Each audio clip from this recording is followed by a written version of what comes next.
আলহামদুলিল্লাহ আলহামদুলিল্লাহ, অবশেষে আমার বড় ভাইয়ের জামিনটা খুব চেষ্টা করতেছে আমার মা বাবা। হ্যাঁ, এখনো কোনো কি আশা নিরাশ আমরা পাইতাছি না।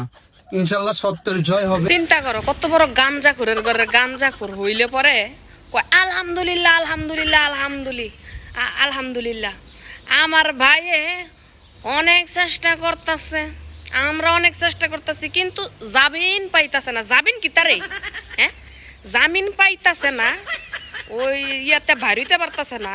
হ্যাঁ, হ্যান হেইডা লাগে বলে আলহামদুলিল্লাহ আলহামদুলিল্লাহ আলহামদুলিল্লাহ। কোন জায়গায় কইতে হয় আস্তাগফিরুল্লাহ, কোন কইতে হয় আর কোন বইয়া গাঞ্জা খাইতে হয়, গাঞ্জা খাইয়া কোন মাতলামি করতে হয়, এইটা বুঝি তোর জানা নাই গে রে? হ্যাঁ, আলহামদুলিল্লাহ কোন কইতে হয় জানা নাই? জাবিন বলে কই যে জাবিন না জামিন রে?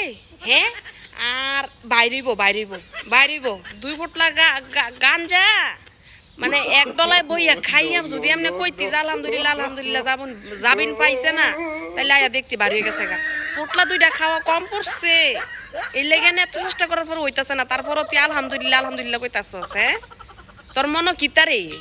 তুই আলহামদুলিল্লাহ কইয়া ক জামিন পাইতাছ না, এটা কোনো কথা? হ্যাঁ, এটা কোনো কথা? সুট্টার ঘরের সুট্টা, এগুলা সুট্টা করে কি করণের দরকার কসাইতেহি? হ্যাঁ, বেশরমের ঘরে বেশরমে যাতাইন যাতাইনে আলহামদুলিল্লাহ কইয়া আবার কয় কি